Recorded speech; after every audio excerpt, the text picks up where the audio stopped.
मे महिन्यामध्ये धबधबा जरा ऐकायला वेगळं वाटतंय ना? हो, मे महिन्यात स्वतः धबधबे असतात आणि असाच एक धबधबा आपण या व्हिडिओमध्ये पाहणार आहोत. तो म्हणजे नापणे धबधबा.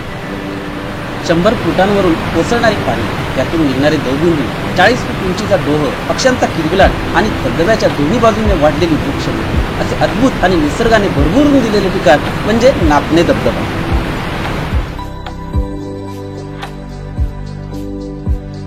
नापणे धबधब्याकडे जाण्यासाठी कोल्हापूर मार्गे गगनबावडा घाटातून खाली उतरले की तरळे गाव लागेल. मुंबई गोवा हायवेला लागलेलं तरळे गाव आणि याच्याच अलीकडे एक 5-6 किलोमीटर हा नापणे धबधबा आहे.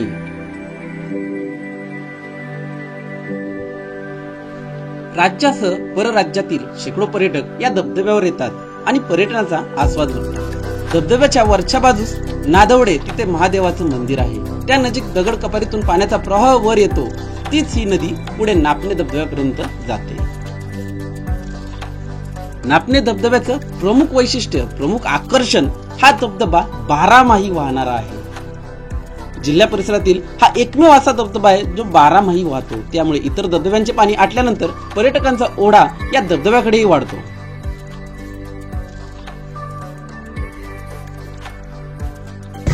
नमस्कार, मी आज आहे नापणे धबधबा. हा धबधबा आहे कुठे हे माझे सिंधुदुर्गचे मित्र इंद्रजितजी महाडिक सांगतील आपल्याला. आता हा धबधबा आहे वैभववाडी तालुक्यात. म्हणजे आपण कोल्हापूरवरून गगनबावडा घाट उतरल्यानंतर अगदी बरोबर इथून पुढे इथून तळण्याच्या आधी आणि वैभववाडीच्या नंतर 6 किलोमीटर आणि उजव्या साईडला आतमध्ये परत 8 किलोमीटर वर. आम्ही सकाळी लवकर उठलो आणि प्रथम याच धबधब्याकडे आलेलो आहे. आमचा मुक्काम होता आमचे मित्र परममित्र इंद्रजित यांच्या घरी तरळे इथे मुक्काम केला. इथे सकाळी आलेलो आहे. इथे आंघोळ करणार आहे, मग जाणार आहे सिंधुदुर्गच्या इतर ठिकाणी. तर हा या धबधब्याचं वैशिष्ट्य आहे की आता आहे मे महिना. फ्री मसाज जसं आपण म्हणतो थेरपी मसाज, तो आपल्याला तिथे उभं राहायचं तुम्हाला फ्री मध्ये मसाज, अगदी पूर्ण बॉडी तुमची क्लिअर होऊन. ओके, म्हणजे मे महिना असूनही या धबधब्याला पाणी आहे. या धबधब्याचं वैशिष्ट्य आहे की हा 12 महिने चालू असतो. आता मे महिना आहे तरी भरपूर पाणी आहे. याचं कारण इथे वरती डॅम आहे. डॅम कोणता आहे? डॅम पण आहे आणि म्हणजे जमिनीतून पाणी येतं, त्याला उबाळे आपण म्हणतो ना. जमिनीतून पाणी आहे. त्याच्यामुळे ते 12माही येतं. तुम्हाला उबाळे दाखवणार आहे. जिथं उगम होतो ना ते मी तुम्हाला दाखवणार आहे. ओके.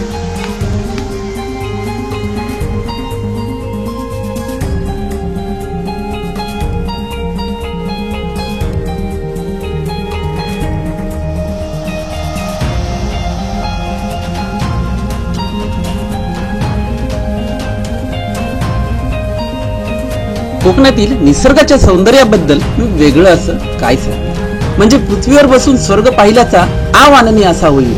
आणि का नाही, कोकण म्हणजे स्वर्गच तर आहे.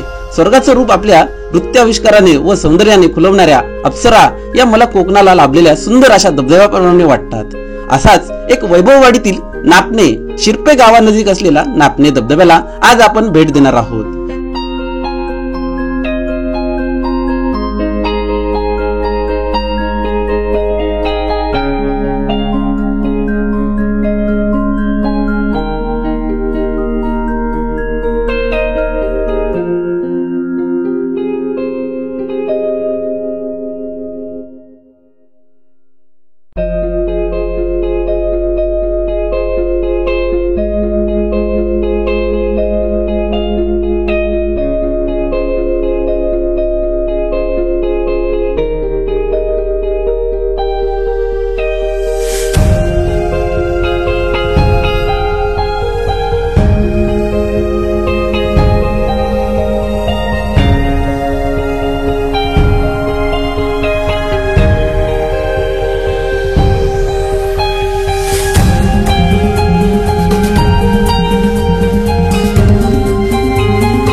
बऱ्यापैकी सुरू होऊन 10 दिवस झालेले आहेत आणि मे महिन्यात धबधबे आपल्याला आठवत नाही की मे महिन्यात धबधबे तिथे भेटतील का नाही. या कडाक्याच्या उन्हात असं पाण्यामध्ये चिंब भिजायची इच्छा झाली तरी कुठे जायचं? स्विमिंग टँक नाही. त्यासाठी तुम्हाला स्विमिंग टँकची गरज नाही.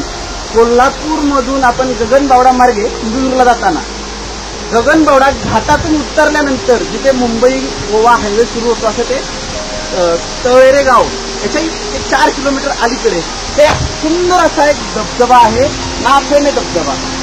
आज पाणी म्हणतात त्या धबधब्याचं आणि धबधब्याच्या समोरचं कुंड तर इतकं आहे की असं वाटतंय की आत्ताच त्या धबधब्यामध्ये चिंब भिजावं. पाहताय तुम्ही माझ्या मागे हा धबधबा आणि याच्या समोरचं हे कुंड पाणी पूर्ण भरलेला आहे. आता मी हा धबधबा पूर्ण तुम्हाला दाखवून आता मी यामध्ये भिजण्याचाही आनंद घेणार आहे, स्विमिंगचाही आनंद घेणार आहे.